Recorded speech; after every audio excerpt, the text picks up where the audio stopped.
Hi hello welcome to Sumitha talks. ఈరోజు అదిరిపోయే gulab jam MTR gulab jam చూసేద్దాం. మనము ఇక రెసిపీలోకి వెళ్దాము. మనము 1 కప్ నేను ఎంటీఆర్ గులాబ్ జామ్ది తీసుకున్నాను పౌడర్. ఇది ప్రమోషన్ కాదు, జస్ట్ నేను వాడింది పిండి చెప్తున్నాను.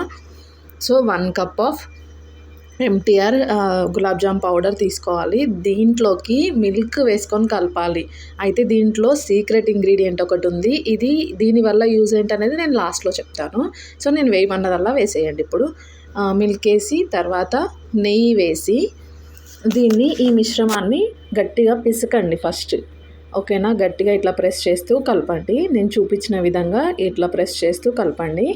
ఇదొక్కటి చేశారంటే మీ గులాబ్ జామ్ పగలమన్నా పగలదు, విరగదు. అసలు మంచిగా స్మూత్గా చాలా లోపల ఎంత బాగా వస్తుంది అంటే అంత బాగా వస్తుంది. మీరే ఒకసారి ఈ ప్రాసెస్ ట్రై చేసి చూడండి. చాలా అంటే చాలా బాగుంటుంది. అండ్ దీంట్లో ఇలా గట్టిగా మనం అనుకున్న తర్వాత ఇంకా మనం పిండిని నార్మల్గా ఇట్లా పైన కొంచెం వాటర్ పోసుకొని పైన కలిపేస్తే సరిపోతుంది. ఎక్కువ గట్టిగా ప్రెస్ చేసి చేయాల్సిన అవసరం కూడా ఉండదు. జస్ట్ పైన అలా మిక్స్ చేయాలి. మీకు చేయికి అంటినా పర్లేదు, అట్లనే ఉండాలి. అట్లా ఉంటేనే తర్వాత గులాబ్ జామ్ అనేది విరగకుండా చాలా చక్కగా వస్తుంది. ఇప్పుడు ఒక కప్పు పిండికి 1.5 కప్పు షుగర్ వేస్తున్నా. కొంచెం షుగర్ ఎక్కువ తినే వాళ్ళైతే 2 కప్స్ వేసుకోండి. మేము నార్మల్ మీడియంలో తింటాము. సో 1.5 వేసాను.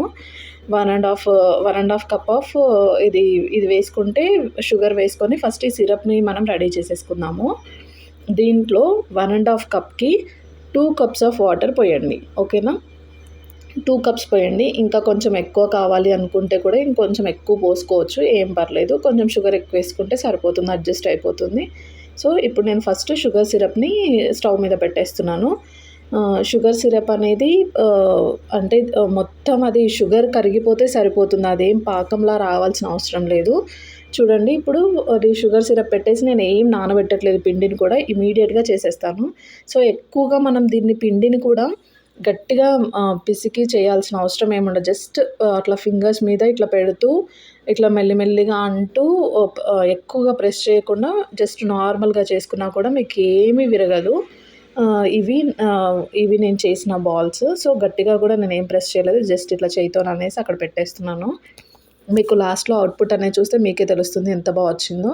సో ఇప్పుడు పాకం అనేది రెడీ అయిపోయిందండి. ఈ గ్యాప్లో మనము పాకంది జస్ట్ జిగురు ఉంటే సరిపోతుంది. తీగ పాకం లాగా అట్లాంటివి ఏం చేయకండి, గులాబ్ జామ్ అనేది ఫ్లాప్ అవుతుంది. సో జస్ట్ జిగురు ఉందా లేదా అనేది చూసుకుంటే సరిపోతుంది. షుగర్ కరిగితే సరిపోతుంది. సో ఇవి నా బాల్స్. వీటినన్నిటినీ ఇప్పుడు ఆయిల్లో ఫ్రై చేసేద్దాము. కొంచెం ఆయిల్ వేసేసుకొని, మరీ తక్కువ కాదు, కొంచెం అవి మునిగేలా కొంచెం ఆయిల్ వేసుకొని ఇప్పుడు ఫ్రై చేసేసుకుందాము. సో ఈ గ్యాప్లో నేను ఇందాక ఇలాచీ క్లిప్ మర్చిపోయాను. సో దాంట్లో షుగర్ సిరప్లో వేసింది మీరు ఇలాచీ దంచి వేసేసుకోండి. ఇప్పుడు ఇందులో మనము బాల్స్ వేసాము కదా, అవి వేసాక ఎక్కువసేపు కొంచెం అవి పైకి వచ్చే వరకు మీరు వాటిని కదపకండి. అవి పైకి వచ్చాక మీరు అటు ఇటు కదుపుతూ ఫ్రై చేశారనుకోండి, లోపల వరకు మంచిగా కుక్ అవుతుంది. చాలా సాఫ్ట్గా ఉంటుంది అన్నమాట గులాబ్ జామ్ అనేది. అండ్ నేను ఇంతకుముందుకు ఒకటి చెప్పాను కదా, ఇందులో హీరో ఇంగ్రీడియంట్ ఏంటి అనేది నెయ్యి వేయడం వల్ల మీకు విరగడం అనేది అస్సలు జరగదు. గులాబ్ జామ్లో నెయ్యి వేసి మీరు పిండిని పిసకడం వల్ల చాలా అంటే చాలా బాగా వస్తాయి గులాబ్ జామ్స్.